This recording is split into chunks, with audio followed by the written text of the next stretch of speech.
अगर पिछले 2-3 महीने से तुम्हारे भी मार्क्स 50 से 65 के बीच में अटके हुए हैं, तो इस वीडियो को स्किप मत करना। और इसमें कोई मोटिवेशनल बातें नहीं होने वाली है। ना मैं तुम्हें कहूँगी कि ज़्यादा पढ़ो, रिविजन करो, टेस्ट लगाओ। Hi everyone, welcome or welcome back to my channel. I am Jyotsna, a second year nursing student at AIIMS Rishikesh. और मैंने अपना एग्ज़ाम 2024 में दिया था and I scored all India rank 521 in my first attempt. देखो यार, आज हम बात करने वाले बल्क ऑफ स्टूडेंट्स की जिनका स्कोर 50 to 65 के बीच में अटका होता है। अब इन स्टूडेंट्स के साथ ऐसा नहीं होता कि इन्होंने पढ़ा नहीं है, टेस्ट नहीं लगाए, रिविजन नहीं लगाए। अगर ये सब नहीं किया होता तो 50% से ज़्यादा मार्क्स कैसे आ रहे होते। लेकिन 50 to 65 मार्क्स आना इस साल के पेपर के लिए सेफ स्कोर नहीं है। ये बात बहुत कड़वी है लेकिन सच है। अब लास्ट के टाइम पर हम ऐसा क्या करें कि एटलीस्ट मेरे 10 मार्क्स प्लस हो जाए, यानी कि अगर मेरे 50 आ रहे तो 50 को मैं 60 पे ले जाऊं, अगर मेरे 65 आ रहे तो 65 को मैं 75 पे ले जाऊं। इस चीज़ के लिए क्या अभी भी कुछ हो सकता है कि मेरे +10 मार्क्स हो जाए? सबसे पहली बात सुनो, ऐसे किसी भी वीडियो पे यकीन मत करो जो तुम्हें कह रहा हो कि लास्ट के 10 दिन में 0 to 85, 20 to 85, ऐसा कुछ नहीं होता है।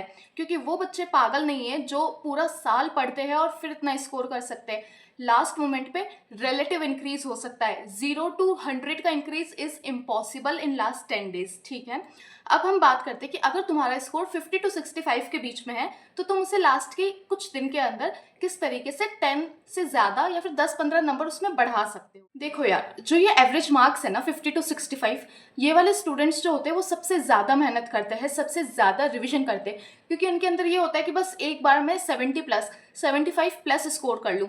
जब मैं तैयारी कर रही थी तो मेरे आसपास भी ऐसे बहुत सारे लोग थे जिनका स्कोर इसी रेंज में अटका हुआ था और वो तैयारी कर रहे थे, बहुत अच्छी तैयारी कर रहे थे, अपना 100% एफर्ट डाल रहे थे।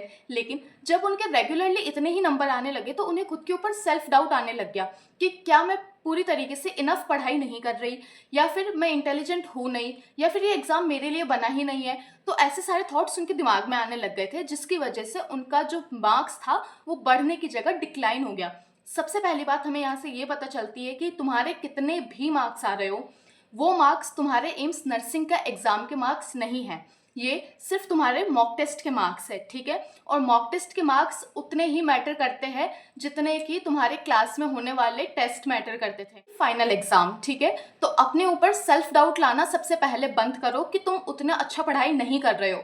अगर 50 to 65 के बीच में मार्क्स आ रहे हैं, इतने तक मार्क्स रह रहे हैं, तो पढ़ाई में कहीं कमी नहीं है। ठीक है, तो सबसे पहले सेल्फ डाउट करना बंद करो। अब सेकंड मोस्ट इंपॉर्टेंट चीज़ पे हम आते हैं। ठीक है, अगर कोई बच्चा 50 to 65 के बीच में स्कोर कर रहा है और जो दूसरी तरफ एक और बच्चा है वो 70, 80, 90 यहाँ तक स्कोर कर रहा है, तो इन दोनों बच्चों में 50 to 65 वालों में और 90 वालों में नॉलेज का ज़्यादा डिफरेंस नहीं होता है। डिफरेंस किस चीज़ का होता है? डिफरेंस होता है पढ़ने के तरीके में। एक 65 मार्क्स वाला बच्चा अपने चैप्टर को पढ़ता है, यानी कि चैप्टर लेगा और पूरा चैप्टर पढ़ने लगेगा। वहीं पे एक 90 स्कोर करने वाला जो बच्चा है वो अपने चैप्टर की गलतियां पढ़ता है कि वो वापस पूरा चैप्टर पढ़ने नहीं बैठेगा। वो देखेगा कि अच्छा, पिछली बार मेरी ये चीज़ गलत हुई थी तो इस बार मैं ये रिवाइज कर लेता हूँ ताकि आगे जाके ये चीज़ गलत ना हो। तीसरी सबसे इंपॉर्टेंट चीज़, तुम पढ़ते बहुत ज़्यादा होगे लेकिन तुम खुद को टेस्ट नहीं करते हो। अब टेस्ट करने से मतलब क्या है कि मॉक टेस्ट देना बिल्कुल नहीं, रिविजन करना बिल्कुल नहीं, एमसीक्यूज लगाना बिल्कुल नहीं।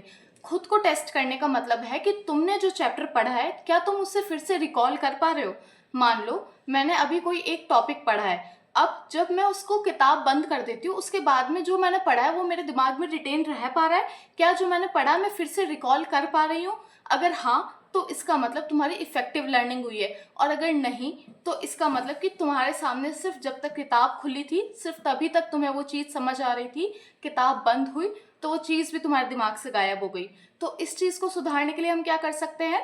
छोटे छोटे टॉपिक्स में स्प्लिट करो। जो तुम्हें नहीं आता है उसको पहले बुक से पढ़ो, फिर बुक बंद करो और 2 मिनट आंख बंद करके फिर से रिकॉल करो कि तुमने क्या क्या चीज़ें पढ़ी। इस चीज़ से तुम्हारी अंडरस्टैंडिंग और रिकॉल करने की पावर और रिविजन तीनों एक साथ हो रहे। ठीक है, एक आखिरी बात सुनो। ठीक है, तुमने टेस्ट दिया, तुम्हारे मार्क्स कम आए, फिर उसके बाद में तुम्हें पता चलता है तुम्हारे फ्रेंड के तो 80 प्लस आ रहे, 85 प्लस आ रहे। इस केस में क्या होता है? तुम किसी भी कॉम्पिटिटिव एग्जाम की तैयारी सिर्फ और सिर्फ किताबों से नहीं होती है। तैयारी में डर भी होता है, ओवर थिंकिंग होती है, कभी कभी रोना आता है और बहुत ज़्यादा सेल्फ डाउट होता है कि यार सबसे हो जा रहा है, मुझसे नहीं हो रहा है। तो इस चीज़ के लिए मैं तुम्हें अपना पर्सनल बताती हूँ। तो मैंने ऑल इंडिया रैंक 521 इसलिए स्कोर नहीं किया था कि मैं बहुत ज़्यादा इंटेलिजेंट थी, ऐसा बिल्कुल नहीं है। मैंने सिर्फ अपनी गलतियाँ पहचानना बंद किया था। लास्ट के 10 दिन में तुम खुद से खुद पे हार्श होके या फिर अपने आप को एक यूटोपिया में रख के ये नहीं सोच सकते हो कि हाँ 10 दिन के अंदर तो मेरे साथ बहुत कुछ अच्छा हो जाएगा, जिस दिन मैं जाऊँगी उस दिन मेरे साथ चमत्कार हो जाएगा। ऐसा बिल्कुल नहीं हो सकता। लास्ट के 10 दिन में हम कुछ नया नहीं पढ़ सकते। लास्ट के 10 दिन में हम 2 चीज़ कर सकते हैं। पहली चीज़, हम अपना रिविजन या जिसे हम कहते हैं रिकॉल पावर, वो चीज़ इंक्रीज कर सकते हैं।